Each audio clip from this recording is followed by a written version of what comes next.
All right, hello everybody. My name is Andrew. Welcome to the very first episode of MIKU, which stands for Melt into Korea with Us. Our podcast consists of special guests discussing the topics of Korean culture and history. For this particular series, we'll be discussing major Korean public and traditional holidays. So basically, we'll get into a lot of the Korean culture, the significance, origins, and how they are celebrated in the current history. Today's episode, we have a very special guest all the way from Vietnam. And without further ado, let's welcome Yen. Hey. Hi everyone. Hi Andrew. Thanks for having me here today. My name is Yen and I'm from Vietnam. I'm very honored to be with you today with MIKU Podcast. Yes, also actually I'll tell you a little bit about myself as well. Yes, I am a one-time MC for now for this particular episode, also because this episode has a lot of meaning for me as well. And I'm actually a native from Canada, and I currently work as a research and innovation attaché at the part of the Canadian Foreign Services. So it's an honor to be here to kind of cover Korea, because actually I've been here for about 10 years. So that's kind of my story. Maybe the audience would like to hear about your story as well. Can you tell me a little bit about your background? Yes, we know you're from Vietnam, but what else? Like, why did you come to Korea? What fascinated you? Maybe you could tell us a little bit about your story. Yes, sure. So I came to Korea in 2015. I came here for study. At that time, I just look around. I just want to study abroad, and I look around for scholarship, and I got a scholarship from Sejong University. So I came here to get my bachelor for 4 years. And then I moved to Yonsei University and studied my master degree in international trade, finance, and management. And now I work in Korea. Oh, perfect. Okay, so as most of the audience may be Korean, because they are quite fascinated with foreigners. Actually, I think Korea is all about like international trade and globalization. So I also wanted to ask you. So you said you came here in 2015, but what made you want to come to Korea in the first place? When I was in middle and high schools, I was addicted with K-drama, actually, to be honest. Okay. So I watch a lot of K-drama, and I feel like this country is so beautiful, and I wanted to come to this country and really see the scene, the snow, and the cherry blossom. So yeah, I look around and I found the scholarship from Sejong University. So I just applied for one university only, and I got into it. And you just mentioned snow. We all know in Vietnam there is no snow. It's quite warm there. And you mentioned Korean dramas back in the days. Maybe you could mention some of the titles. I'm sure the audience may know of some of these titles and relate with you. What are some of the dramas you're really into?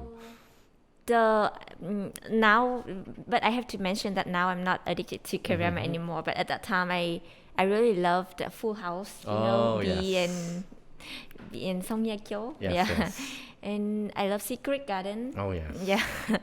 I love Dream High. I love Kim 대장금. Yes. Yeah, it was when I was really small.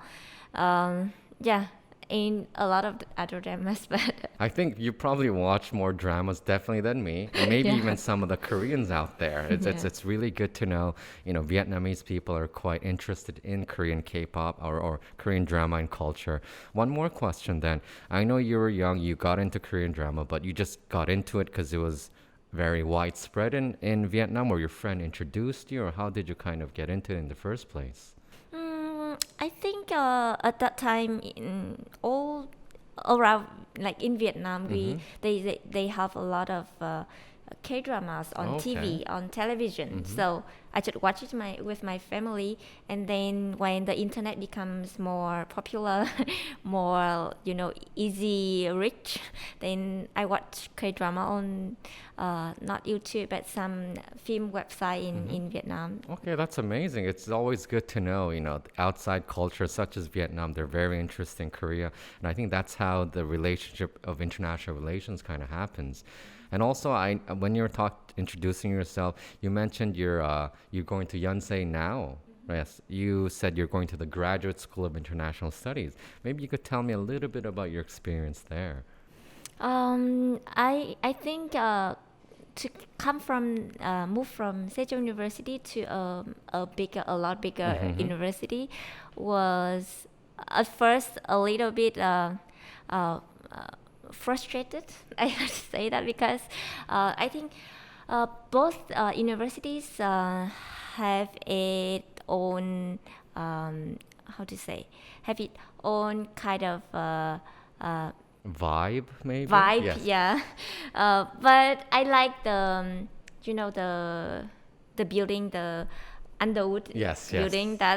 I watched it. I remember I saw that building on Reply 1996? Yeah. 1988 or, Oh, yes, or one of 1996. those. I don't remember exactly, but at that time I was like, oh, I really want to study at that university. So yeah, when I finished my my undergrad, then I think about my future.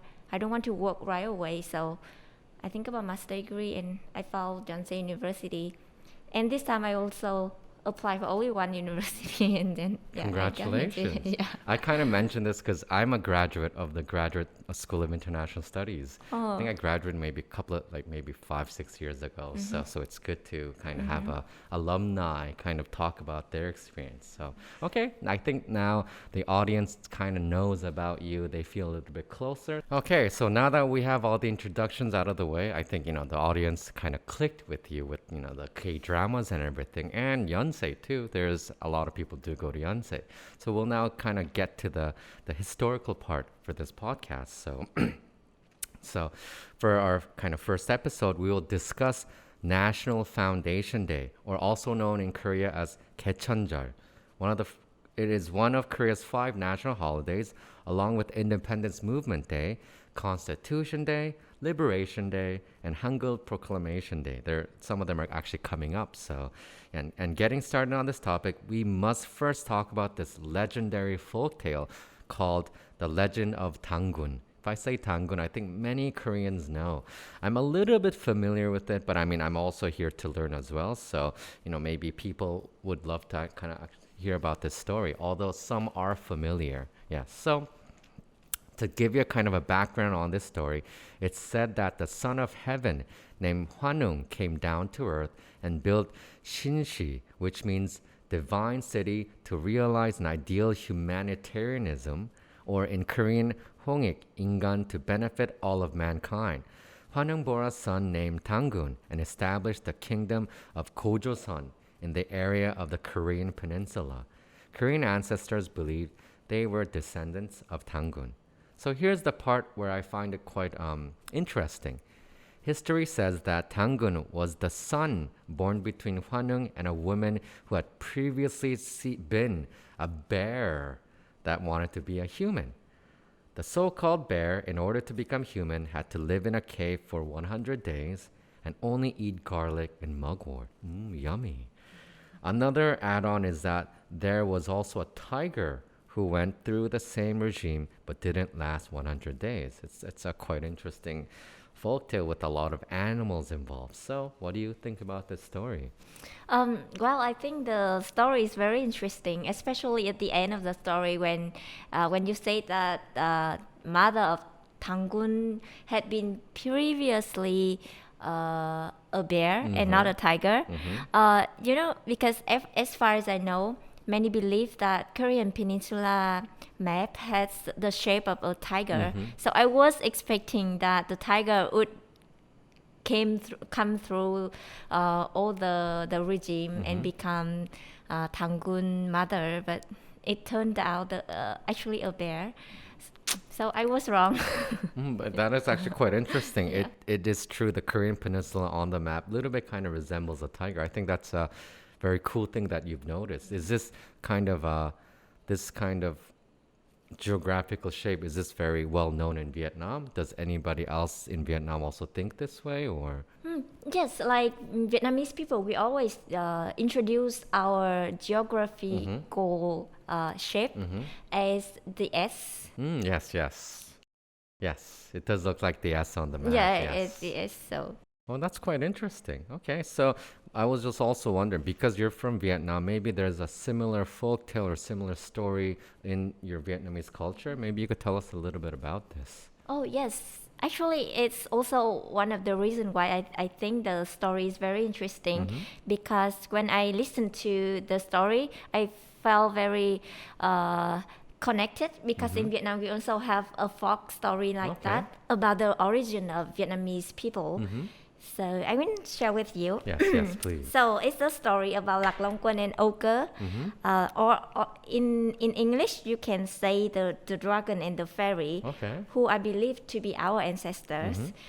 So according to the legend, Lạc Long Quân was the son of King Dương Vương, a mountain god, and his mother was a water dragon. He had the body of a dragon and possessed magical powers. Ogre was a very beautiful fairy who was living in the mountains. And one day they met, fell in love, got married, and they gave birth to a sack of 100 eggs. Oh, wow. From which became 100 humans. Yeah. And after some time living together, they had to part because, by nature, Lạc Long Quân was a dragon in the water. While Ogre was a fairy in the mountains. So their habits and customs were very different. So the 100 children of Lạc Long Quân and Ogre divided themselves into two groups. 50 followed their mother to the mountains, and 50 followed their father into the ocean. They became the ancestors of the Vietnamese people. Because of this legend, we refer to ourselves as the descendants of the dragon and the fairy, who come from the same family.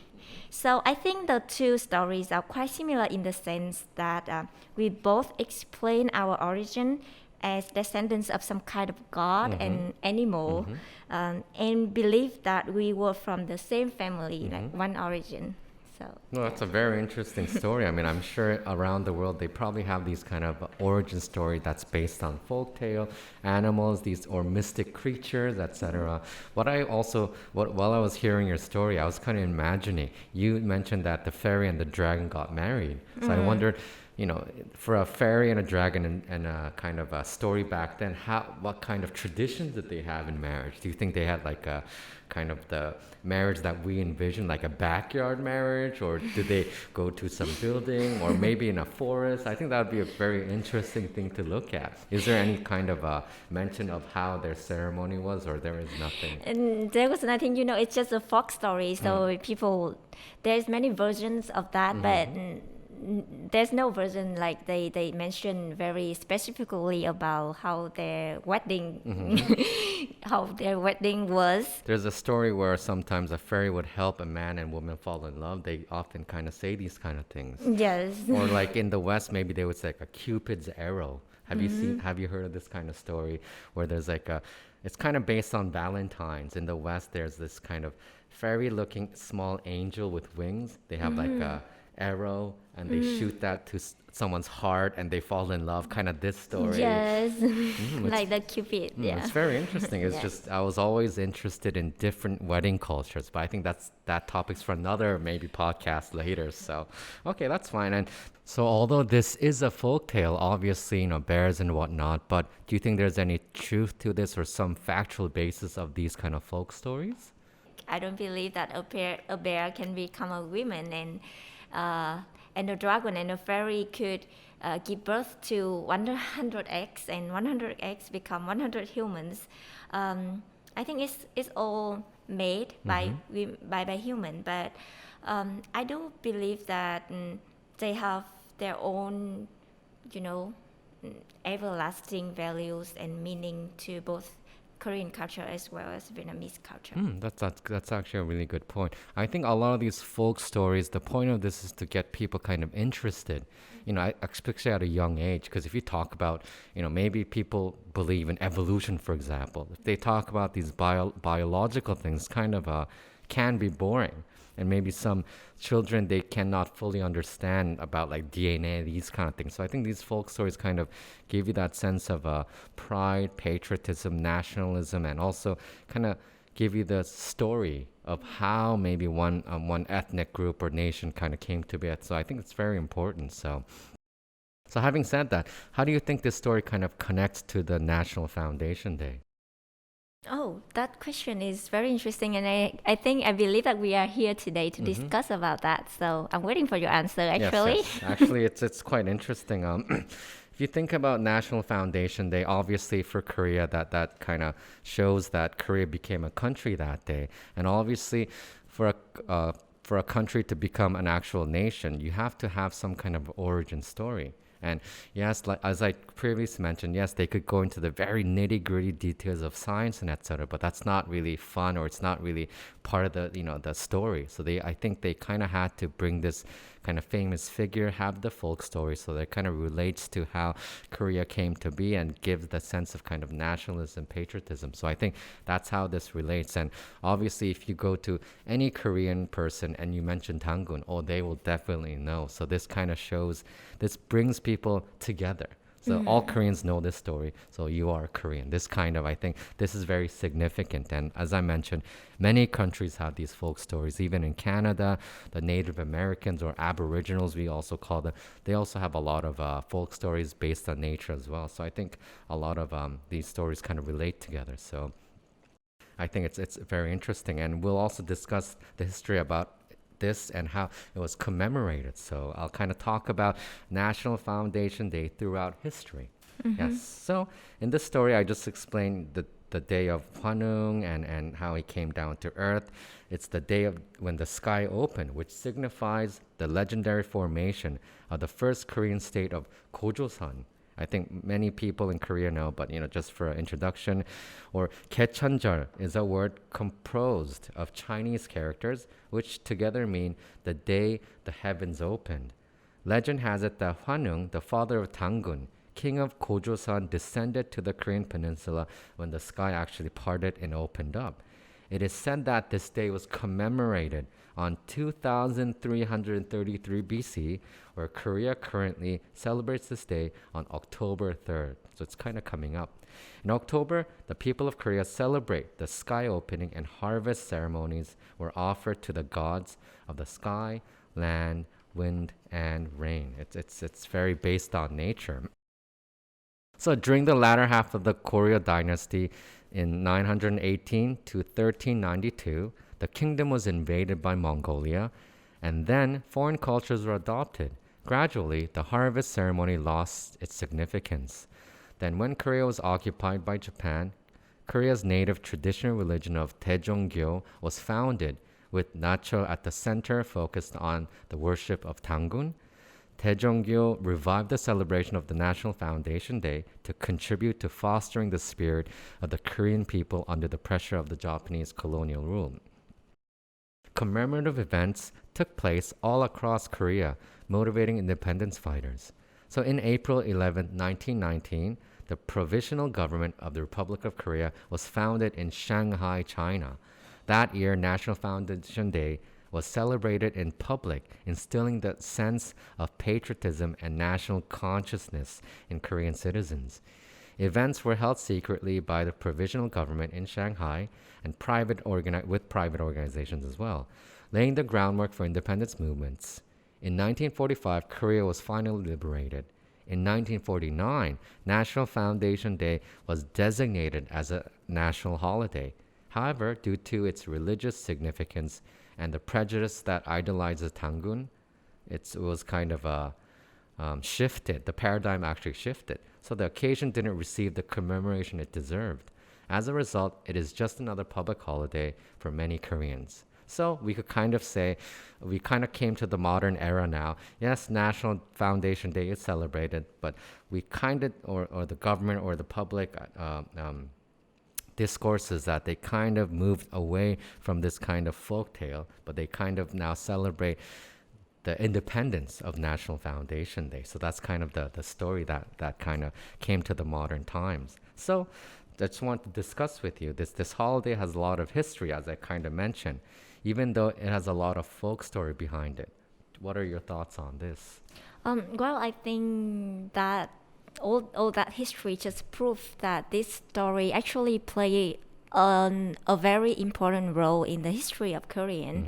And it's not just a folk story, but although it's just a folk story, but it had the real value, and it obviously strengthened the national unity, and I think it's had the true value. That's fantastic. Then, do you think it is a significant holiday since it's based on this legend, or do you think it's just more about significance because it's a holiday? What do you think?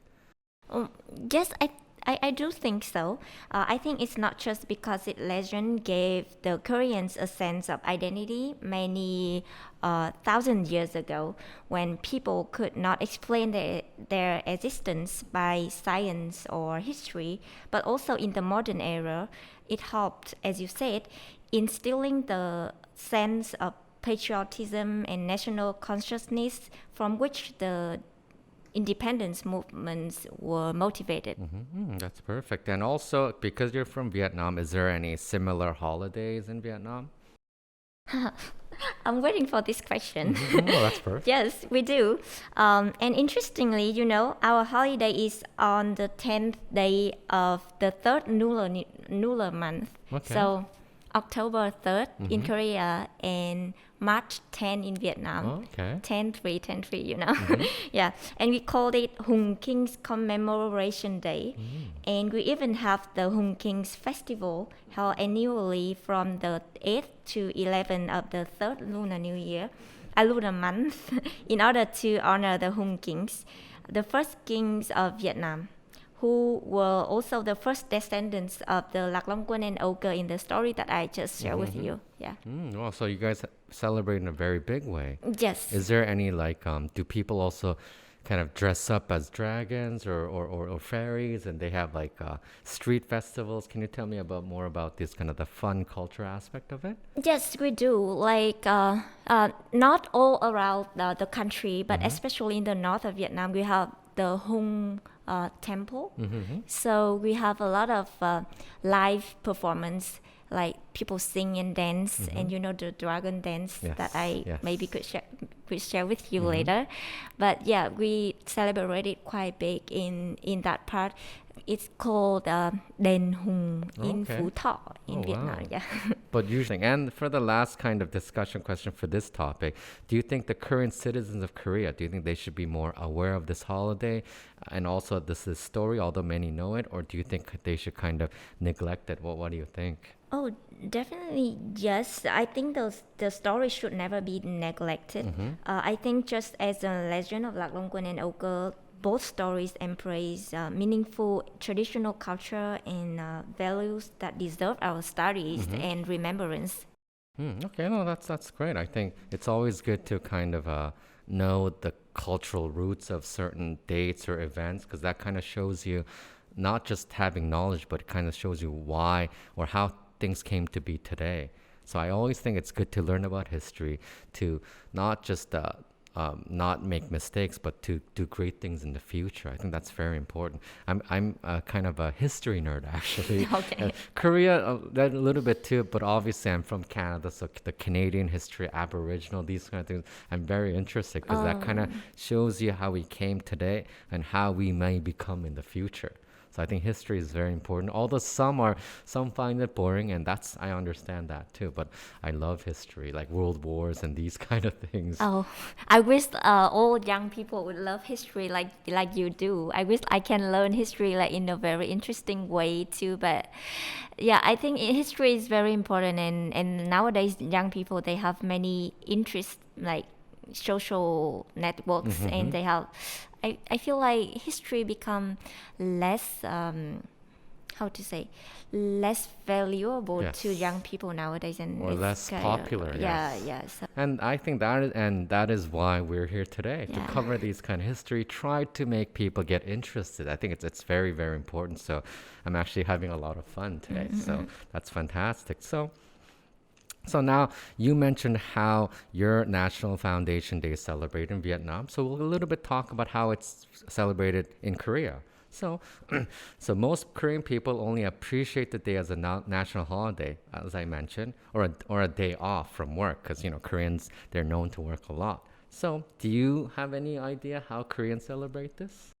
Not sure. Maybe they wear some bear dress and dance Maybe that may under be. the sky or something like Maybe. that. Yes, they do have some celebration to a certain degree, but as I mentioned here, I think most people enjoy it just as a holiday. So I'll kind of give you more of a background on some of the specific things. So Gojoseon is believed to have been established in Ganghwa Island, which is nearby today's Incheon International Airport, which is the main airport that serves Seoul, this area. So that's why there are many events held on this island on October 3rd. A major event is called 개천절의 rites. The ceremony is held to offer sacrifices to the heavens in the ancient times of Gojoseon. On March 3rd, people imitate these rites. The event started with 7 students who wear traditional white dresses and perform fan dances. So it's not like they dress up as bears, but they still do kind of these festival things. Then it moves into a torch lighting ceremony atop a memorial. It's meant to reenact the way people used to pay tribute to the gods. And also on this day, there are places selling various local foods from the island. And one of the most popular products is Ganghwa Artemisia, a sort of a herbal plant, also known as mugwort. That's the more common, word.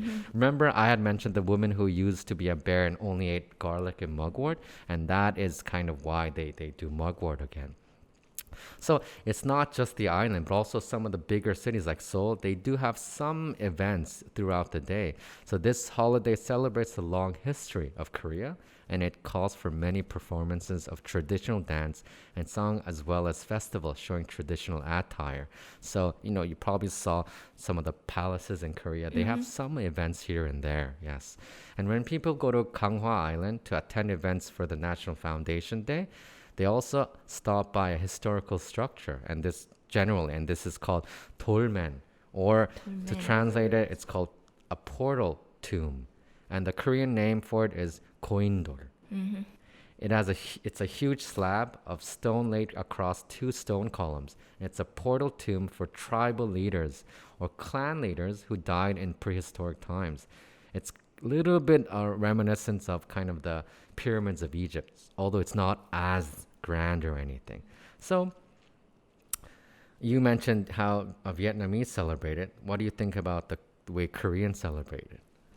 Well, I think each culture has its own way to celebrate a holiday, and actually, I think these activities are quite similar to some of activities in Vietnam. For example, we also have the fan dances.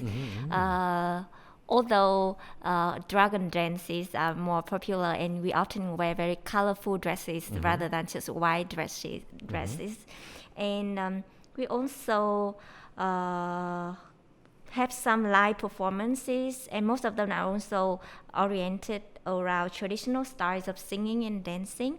And interestingly, stone also have many symbolizing meanings and values in Vietnamese folk reasons and beliefs. Yeah. Maybe you could tell me a little bit about that. How what kind of beliefs do they have through like stones and For example, in Vietnam, there are part of Vietnamese people, they worship a dog stone. So a stone made a dog-shaped stone. So they put it out in front of their door, their house door, to like a way to protect their house. Okay. Or in Vietnam, we have a very popular mountain called Yên Tử. So in Yên Tử, in the top of the mountain, we also have some stone, and people also go there, especially during the Lunar New Year. Okay. People go there to worship. And that kind of gives them good luck for the they next believe year. that. Okay. Yeah. And also you mentioned putting it in front of their home. That kind of wards away like evil spirits, or what's the It's like a way to to prevent the evil to come inside their house or something like that. Wow, it's actually quite similar. Korea has somewhat similar kind of culture as well. I'm not exactly sure if they use stones, but they put some paper with some Chinese character writing on it to kind of ward off like evil spirits or kind of make bad luck stay away. This kind of tradition too. It's quite similar actually. It's good to know like Vietnamese and Korean culture. There's a lot of similarities. I think that's also kind of helps Vietnamese and Korean understand each other more, and that's why there's so many exchanges. I think you probably know in Korea, the last time I checked, the number one number of foreigners is actually of Chinese origin, of course. But number two is Vietnamese. Yes, there you go. There's quite a lot. I think less than 1 million, but still a couple 100,000, which kind of really shows, Vietnamese and Korea, they're very close together. And I'm sure you know, besides similarities in history, there's also many things like many business exchanges too. A lot of conglomerates, they invest in Vietnam a lot, factories, etc.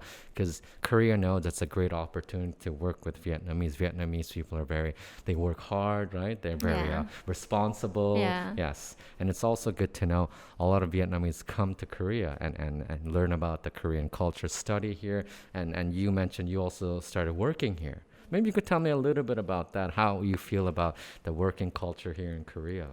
Well, I think I love that you mentioned the relationship between Vietnam and Korea nowadays become very close, like closer than ever before, I believe. Because remember, like almost 7 years ago when I first came to Korea, there are not that many Vietnamese people here. But now I can see a lot of Vietnamese people around, like not only in Seoul, but in other provinces too. And I think, I'm sorry, what is the question again? Well, I was talking about your experience now in Korea, like working, because it must be very new for you. So I just started to work in Korea for a half year. So, and I think the culture, there's not that many differences in the culture, but in working environments, I think in Korea, they are very, how to say, strict in time. Very punctual. Yeah, yes. very punctual, and everything is scheduled, and people are very serious at work.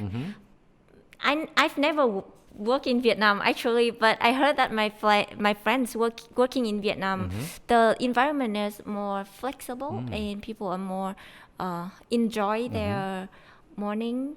Like in Vietnam, we have the culture like people drink a cup of coffee before coming to work and chit chat with each other before really work. But in Korea, when you come to the office and you right away just No, that's very interesting to hear. But what I really liked about your comment is there are some differences, but you also mentioned there's a lot of similarities. I think that's a very good thing, and that kind of ties back to history. We have similar, maybe folk tales are somewhat similar. The geographical proximity is similar. Our geographical look, we have a specific look. You guys look like an S. We have a tiger. And there's actually quite a lot of similarities. So it was very interesting to kind of cover history, but also your personal kind of ties to the history. And it was a good time to learn about Vietnam as well. It was fun. So thank you, Yen, so much. I think we were very lucky to have someone like you today. So to discuss about this important holiday. So I guess this wraps up our first episode of Melt into Korea with us, or we call it MIKU. Yes, she's actually the one who came up with this name. Very cute, very trendy. Yes, MIKU, Melt into Korea with us. And we were very excited to have you on this show. I learned a lot today, definitely. So thank you everyone for listening, and please keep tuning in, because we'll have many more episodes and podcasts to share about history and about other different cultures. Thank you. Bye, guys. Let's say bye. Bye. Thank you.